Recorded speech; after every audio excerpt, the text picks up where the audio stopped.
दोस्तों नमस्कार, आपका स्वागत है हमारी इस खास वीडियो में। दोस्तों, पल्स एग्रोटेक कॉरपोरेशन लिमिटेड यानी कि पीएसएल का पैसा अभी तक आगे बढ़ने का नाम नहीं ले रहा है। लोढ़ा कमेटी या सेबी की हम बात करें तो पैसा देने से बार बार कुछ न कुछ ऐसे अड़ंगे अड़ा देती है जिससे कि निवेशकों का पैसा कहीं ना कहीं रुक जाता है। अभी हम बात कर लेते हैं 7,000 रुपये तक के आवेदन की कि 7,000 रुपये तक के आवेदन के बाद केवल कुछ ही लोगों का पैसा रिटर्न हुआ है और वो भी 2-4 लोगों का ही, और पैसा बार बार रुक जाता है। और अब लॉकडाउन के बीच में तो बढ़ने का मतलब ही नहीं। लॉकडाउन के बीच में थोड़ा पैसा सेबी ने दूसरे पीएसएल के इन्वेस्टर्स के अकाउंट में डाला है, मगर ये कितना सच है हमारे पास कोई प्रूफ नहीं आया, इसलिए हम इसकी श्योरिटी तो नहीं कर सकते कि लॉकडाउन में पैसा डाला गया या नहीं। मगर हाँ, इस समय हम आपको ये बता सकते हैं कि लोढ़ा कमेटी पैसा देने के मूड में बिल्कुल भी नहीं है, क्योंकि बार बार नई नई रणनीति लाती हैं,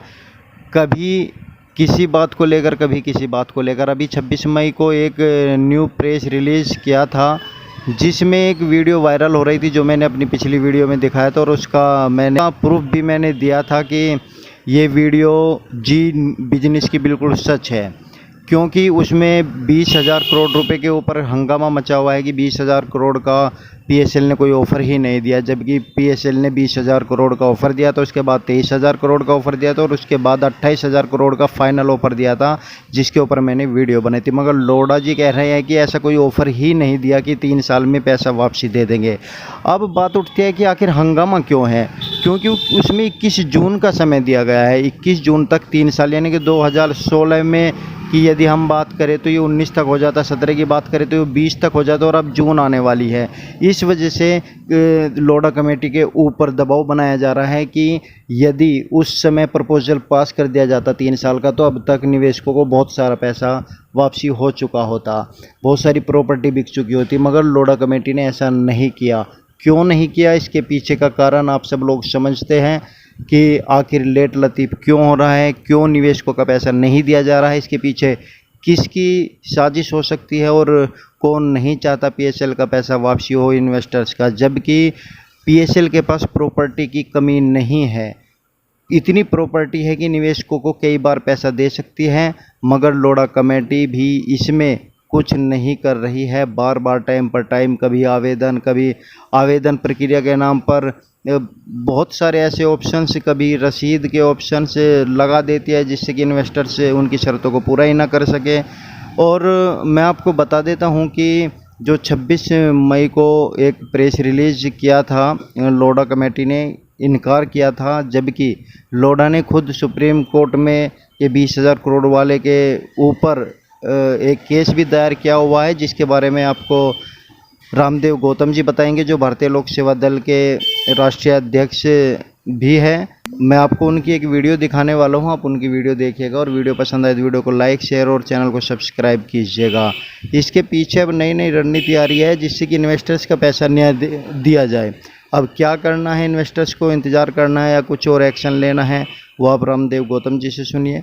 और दोस्तों, आपसे अनुरोध है इस वीडियो को ज़्यादा ज़्यादा फैलाइए, ज़्यादा ज़्यादा शेयर कीजिए, जिससे कि लोगों तक ये इन्फॉर्मेशन पहुंचे और वे सजग रहे, क्योंकि बहुत सारे इन्वेस्टर्स इंतजार कर रहे हैं कि उनका पैसा कब मिलेगा। तो आइए दोस्तों, वीडियो शुरू करते हैं।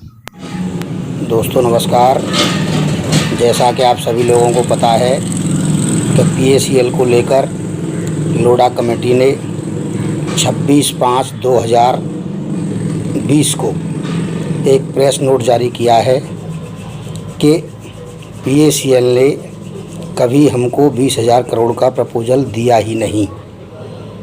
दोस्तों, लोढ़ा कमेटी सरासर झूठ बोलने का काम कर रही है। 20,000 करोड़ का प्रपोजल कंपनी के मैनेजमेंट सिकंदर सिंह ढिल्लों द्वारा 14 तारीख को 2018 में ही दिया गया था, जो कि उन्होंने वेबसाइट पर उसको लोड नहीं किया। 14 के बाद फिर उन्होंने 23,000 करोड़ का प्रपोजल दिया, 20,000 के बाद 23,000 का दिया, और 23,000 के बाद एक 28,000 का प्रपोजल भी दिया। 28,000 के प्रपोजल को लोढ़ा कमेटी ने साइड पर लोड किया, बाकी 20,000 और 23,000 का नहीं किया।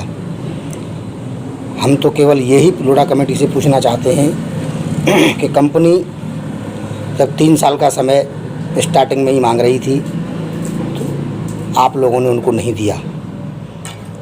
आपने अपने ऊपर जिम्मेदारी ली, आपने भी आज 4.5 साल निकल जाने के बाद भी कुछ नहीं किया।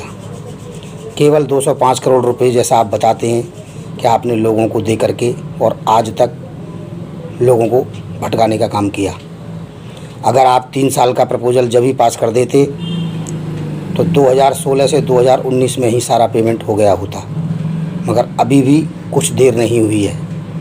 मैं तो केवल यही कहना चाहता हूँ कि सच्चाई को छिपाने की कोशिश ना करें।